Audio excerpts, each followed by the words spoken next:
Tout le monde attend un peu de repos bien mérité pour qu'il soit définitivement bien mérité et que l'année soit qualifiée d'exceptionnelle. Il y en a qui auront vécu l'année depuis le mois de janvier dernier, d'autres qui l'ont pris en cours, mais ils auront contribué, tous ceux qui sont arrivés aussi là, à faire qu'elle puisse être exceptionnelle si on venait à se qualifier. Donc n'oubliez pas ça, ça mérite, je pense, clairement un dernier effort.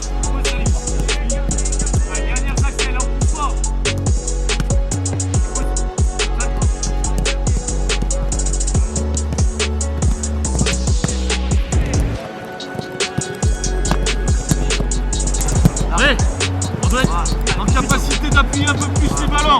Là, déjà la première passe. Allez Thomas, appuie-lui cette première, mettez-lui.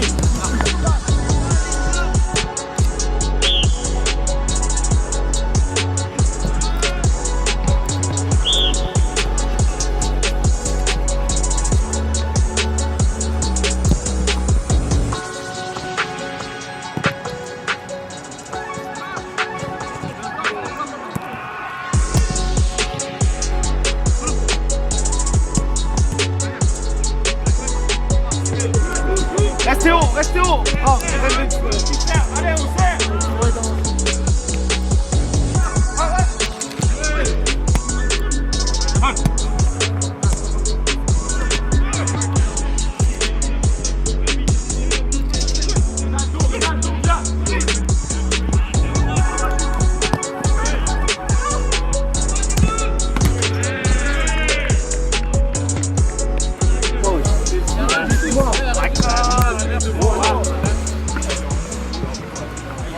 Viens voir.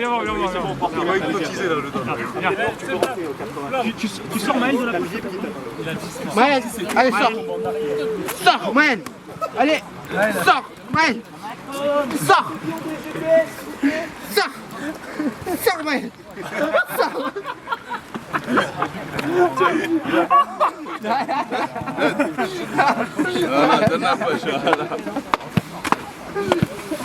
Incroyable, expert pour jusqu'à Geoffrey Richard, le 4-0 face à Montpellier, c'était jamais vu dans l'histoire. T'as toujours quand même cette même excitation? Ouais, toujours. Le plus gros de l'excitation, c'est de remplir Massot.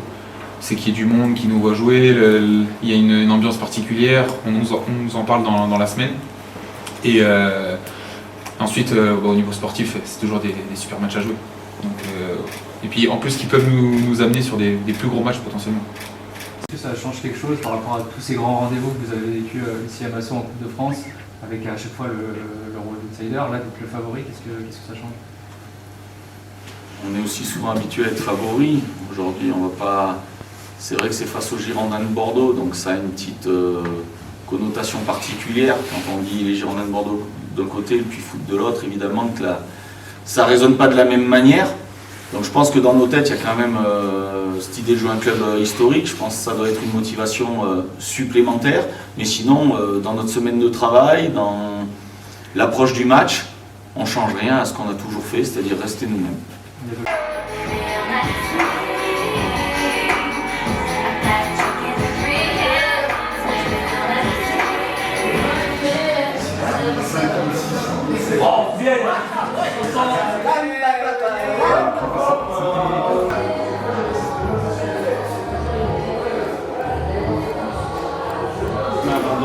Bah écoutez, je mets un bandeau parce que quand je le mets, je me sens brésilien. Voilà, tout simplement. Mets-moi un peu de sauce.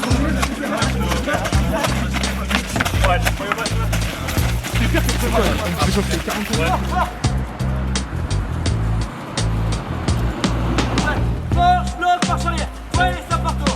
Ouais. Ok, échec. Bloc bien. Bloc qui revient, Brod. Oui, bloc qui revient. Voilà.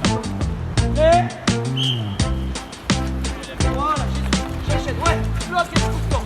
Ouais, mec, je me coupe fort. Ouais, fort. Ouais, jaune. Parfait.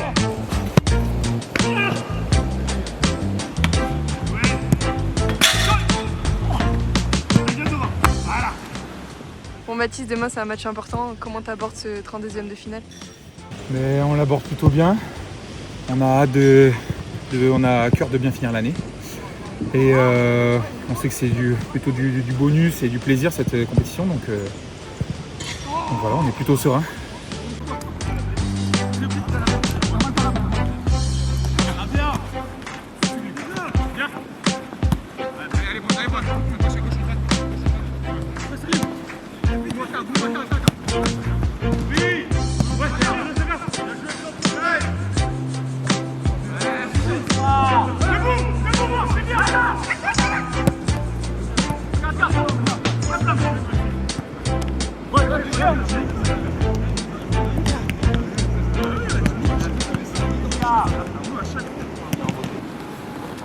Finir de la meilleure des manières. Donner une dernière belle image de nous sur cette année 2025. Je pense que ça serait super. Et puis ça tomberait bien parce que c'est le match où il y aura le plus de monde de l'année aussi. Donc tant qu'à faire, à être bon, autant le faire devant beaucoup de monde. Ça, et les gens qui seront là, ils seront là pour vous essentiellement. Donc profitez de ça.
Et c'est donc parti pour ce 32e de finale de Coupe de France.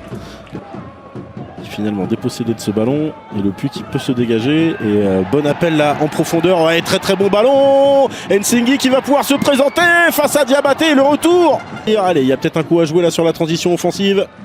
Le petit centre en retrait, Manaï qui re-rentre dans la surface, le petit ballon pour Étendé, la frappe d'Étendé, elle était cadrée. Du côté du Puy, Dronley en une touche, et chercher à trouver Mathieu Villette, et finalement Mathieu Villette là qui peut récupérer ce ballon, rentrer dans la surface, Mathieu Villette, la frappe, et derrière, ouais, il faut dégager, il y a un défenseur qui avait glissé, donc ça a pu profiter à l'attaquant des Girondins de Bordeaux, qui lève la tête, qui cherche une bonne solution, et qui a trouvé Plamedi Nsinghi qui va aller au duel. Ouais, la puissance d'Nsinghi, le bon centre d'Nsinghi, et finalement ça passe juste derrière le but. Ouais, ballon bien gratté, ça peut aller vite là, attention. C'est parti, Soufiane Bahassa qui lève la tête, qui cherche un bon relais, trouve Ludéric Étondé, il a Mathieu Villette à ses côtés, Étondé dans la surface qui est repris, monsieur Benelach qui ne bronche pas. Ouais, grosse situation en contre là pour les Girondins de Bordeaux, mais encore une fois c'est la défense qui a eu le dernier mot. 0-0. Trouve un relais avec son capitaine Djemo.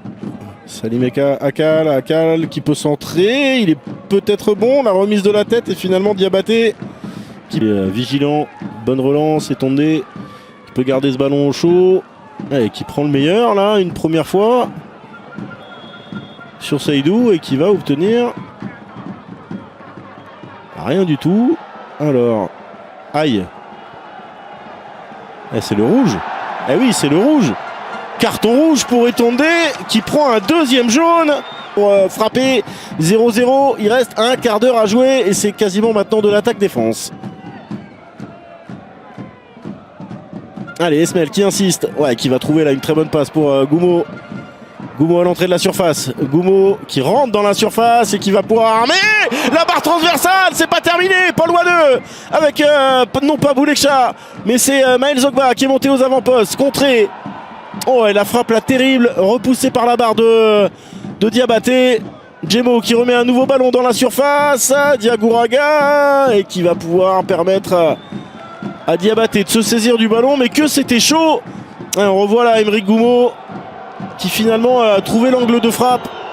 Et Diabaté qui semblait être dessus. Du temps réglementaire. Et encore une fois, Clément Rodriguez et cette équipe du Puy là, qui essaie de trouver la solution. Mais c'est compliqué dans cette défense girondine. Peut-être ici avec un pénalty pour Nsingui. Et oui, il va être sifflé. Il en avait déjà obtenu 4 en championnat. Nsingui qui provoque à nouveau un pénalty. Alors il n'est pas marqué. Mais c'est quand même une sacrée balle de match là pour cette équipe du Puy alors qu'on joue la 90e minute. Il ne faudra pas avancer sur sa ligne. Et Marvin Adélaïde pendant ce temps-là qui attend. Allez, c'est parti pour Marvin Adélaïde, le nouvel entrant, le contre-pied est parfait, ça fait 1-0 et le Puy qui est en train de s'envoler, de valider son billet pour les 16e de finale. Grâce donc à ce pénalty obtenu à la 90e minute, c'est cruel pour les Girondins de Bordeaux. Mais comme dirait le proverbe latin Duralex, sed lex, la loi est dure mais c'est la loi.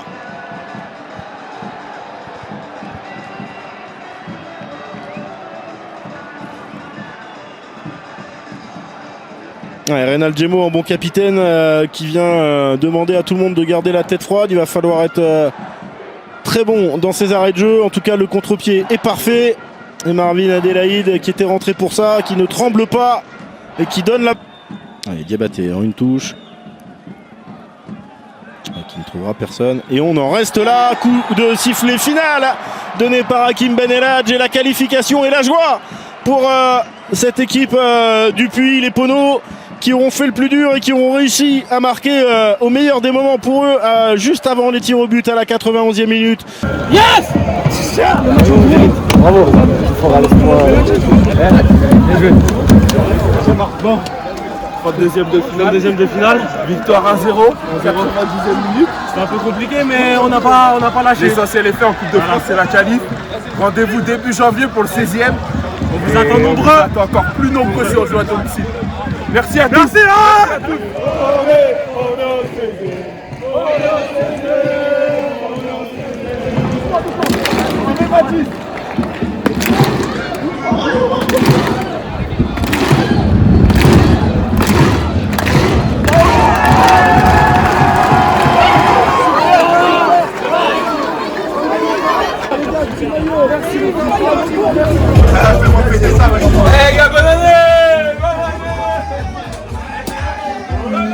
Mathis, je sais que tu es le roi pour ça.